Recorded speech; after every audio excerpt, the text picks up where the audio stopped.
యేసుక్రీస్తు నామములో మీకు మీ కుటుంబానికి క్షేమం కలుగునుగాక. నీవు కలిగి ఉన్న దానిని గుర్తించు. నీతిమంతునికి కలిగినది కొంచెమైనను బహుమంది భక్తిహీనుల కన్నా తన సమృద్ధి కంటే శ్రేష్టము. కీర్తనలు 37:16. ఎవరైనా ఒక కాపరి లేదా ఒక సంఘ పెద్ద మంచి విశ్వాసి మన ఎద్దుకు వచ్చి ఎలా ఉన్నారు, ఏమైనా సమస్యలు ఉన్నాయా అని అడిగితే సహజంగా మనలో అనేక మంది వారికి ఉన్న సమస్యలన్నిటినీ ఏ కరువు పెట్టి చూపుతూ ఉంటారు.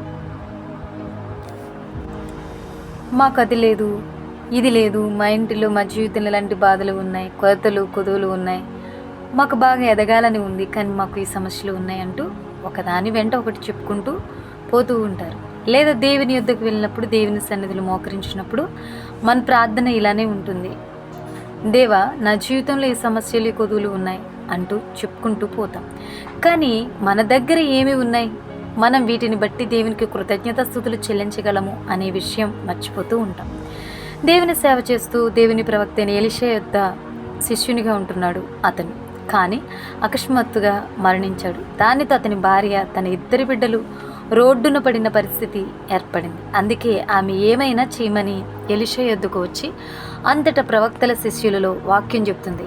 ఒకని భార్య, నీ దాసుడైన నా పెనిమిటి చనిపోయాను, అతడు యెహోవా యందు భక్తి గలవాడై ఉండెనని నీకు తెలిసి ఉన్నది. ఇప్పుడు అప్పులవాడు నా 2 కుమారులు తనకు దాసులుగా ఉండుటకై వారిని పట్టుకొని పోవుటకు వచ్చి ఉన్నాడని ఎలీషాకు మొరపెట్టింది.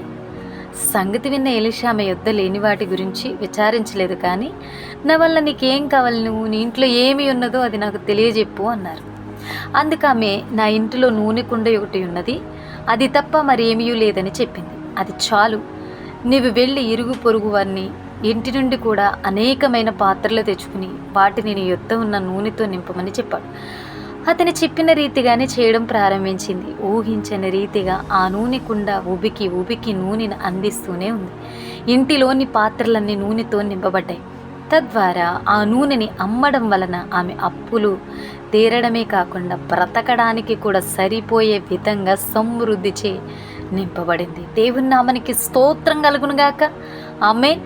ప్రియ దేవుని బిడ్డ, నేడు నీవు కూడా ఏమైనా కొదువులతో ఉన్నావా? ఏం చేయాలో పాలుపోక చింతిస్తున్నావా? నీకు ఉన్న కొదువులను దేవుని యొద్దకు వెళ్ళి ఏ కరువు పెట్టుకుంటూ చెప్తున్నావా? నీ యొద్ద లేని వాటిని చూసి అవి ఇవి లేవు అంటూ ఆలోచిస్తున్నావా?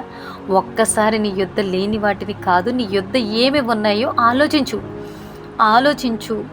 చూడు, భూమిపై ఉన్న ప్రతి మానవికి కూడా దేవుడు ఏదో ఒక తలాంతు అనేది ఇచ్చి ఉన్నారు. ఏదో ఒక టాలెంట్ అనేది మనలో ఉంది. నీకు గొప్పగా ప్రసంగించే శక్తి లేకపోవచ్చు, కానీ పరలోకాన్ని భూమిపైకి తీసుకుని వచ్చే ప్రార్థనా శక్తిని నువ్వు కలిగి ఉండవచ్చు. నీవు ఎక్కడికో వెళ్ళలేకపోవచ్చు, కానీ ప్రార్థనా గదిలో దేవుని సన్నిధిలో వేచి చూడగలవు. మంచిగా పాటలు పాడి దేవుని ఆరాధించి స్తుతించగలవు.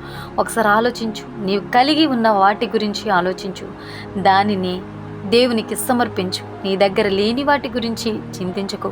నీకు కలిగి ఉన్న వాటిని బట్టి దేవుణ్ణి స్తుతించు. ఆ స్తుతి నీ స్థితిని మార్చేస్తుంది. నీవు కలిగి ఉన్న వాటిని దేవునికి ఇవ్వు. దేవుడు దానిని ఆశీర్వదించి నీ కింద నిండి పొంగి పొర్లేలా చేయగలడు. నమ్మని ఎడల దేవుని నామాన్ని మహింపరచుదామా? దేవుని నామానికి స్తోత్రం కలుగునుగాక. Amen. God bless you all.